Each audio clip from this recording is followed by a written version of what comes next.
بسم الله الرحمن الرحيم. ازيكم حبايبي؟ عاملين ايه؟ جيت اعمل معاكم وصفه البتنجان.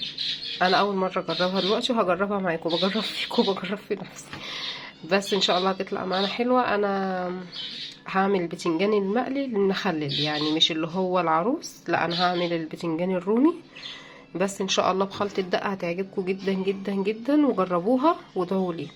انا دلوقتي جبت البتنجان وغسلته ونشفته، وهبتدي اقطعه حسب بقى ما هي، لو كبيره قطعيها حلقات كده، لو صغيره قطعيها حلقات مدوره. انا هجربه بقشره. انا عموما كنت بحب اقشر البتنجان، بس لما دقت قبل كده مره بقشره عجبني جدا. هجرب معاكم بقى الوصفه وتعالوا نشوف هتطلع النتيجه ايه. دي عشان صغيره فحلقات، هتطلع حلقات كده حلوه. التانية كانت كبيره فاضطريت اقسمها اتنين.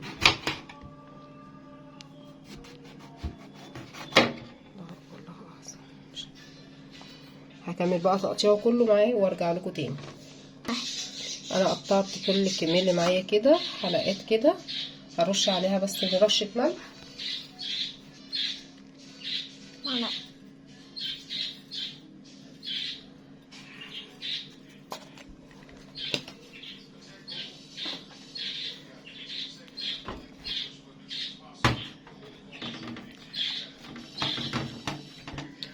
رشيت عليها كده رشه ملح، وهسيبها بس دقيقتين 3 بس.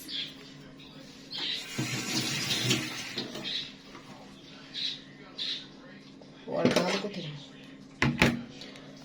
هي عليها رشه الملح هتنزل ميتها يعني، بس انا مش عشان مستعجله.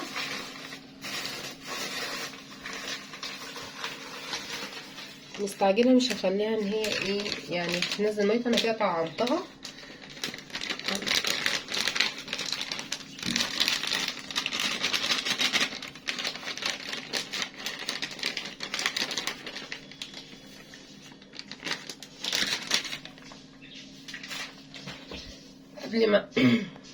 قبل ما تنزل في الزيت، انا ما بحبش انزل البتنجانيه كده. انا بحب ان هي ابدرها بس بشويه دقيق كده، بس كده يكون الشكل. ابدرها كده ما بتشربش زيت نهائي، والله جربوها ولا كأني عليها دقيق اساسا. بس الطبقه دي ما بتخليهاش تشرب زيت نهائي. الزيت بس يغلي ويرجع لكم تاني. هو دلوقتي اهو انا ببدر معاكم بس الزيت يكون غلي. هي بس يعني مسحه بسيطه قوي كده، ان هي بس تقفل مسام البتنجانيه ما تشربش زيت.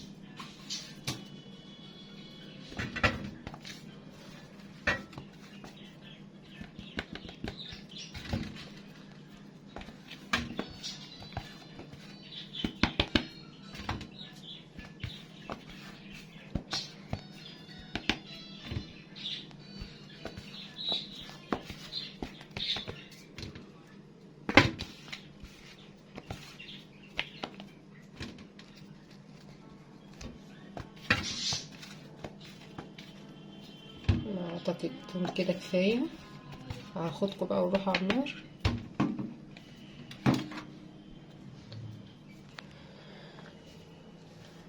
بسم الله الرحمن الرحيم.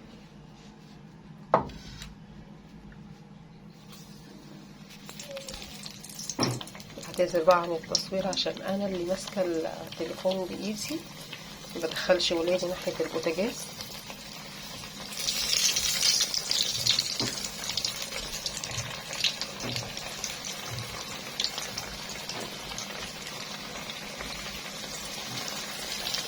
والله يا جماعه، والاكل ده انا بعشقه، يعني الاكل ده احلى من لحمه وفراخ وحاجات كتير.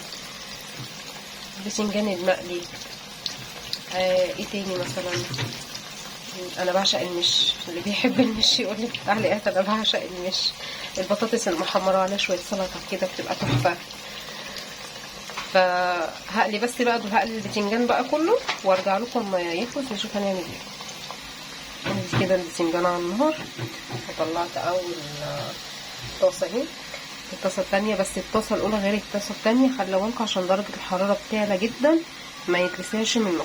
يعني الطاسه الاولى بتاخد وقت شويه عن الطاسه التانية، لان بتبقى الطاسه السخونيه بتاعتها اعلى من المره الاولى. هطلعه بقى معاكم كله وارجع لكم.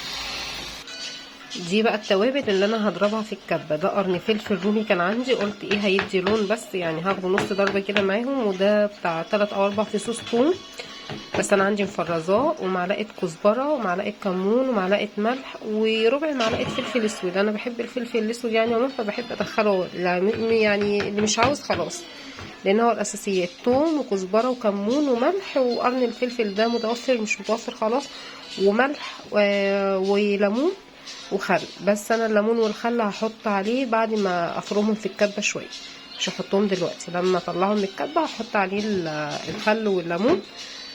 بس دي الدقه بتاعتهم، بعملها في الكبه وارجع لكم. انا كده فرمتها في الكبه طلعت بالمنظر ده. هنجيب بقى الخل، البتنجان شغال على النار. والله انا جوعت جدا، انا بحب الاكل ده قوي. بس انا ادي الخل عشان بس حاطاه في العلبه بتاعت الكبه. خد بقيه التوابل تنزل بيها.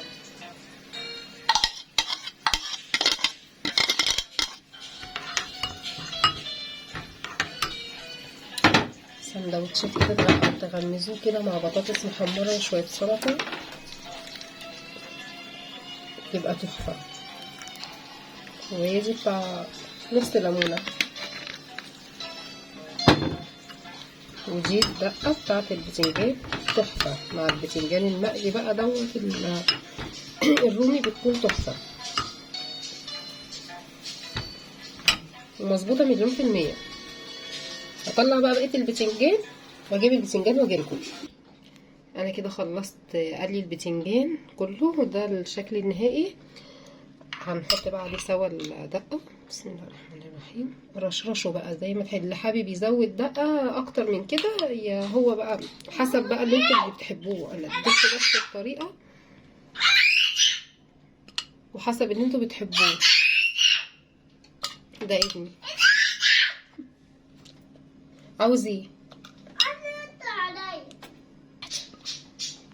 ابني معلش انا بعتذر، بيلعب لعبه اسمها جراني، وعاوز اخته تعديله تهربه من العفريت.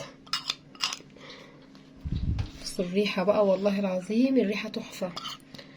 ولا تقولوا لي لحمه ولا تقولوا لي فراخ، انا الاكل ده انا بعشقه بصراحه. يعني سندوتش طعميه بجرجير بشويه سلطه ببصل اخضر، بتنجانيه زي دي. لو المش بقى، يعني المش ده انا بعشقه بصراحه. سندوتش بطاطس بسلطه قوطه او سلطه طحينه او من غير حاجه خالص، والله مش هيقول لا.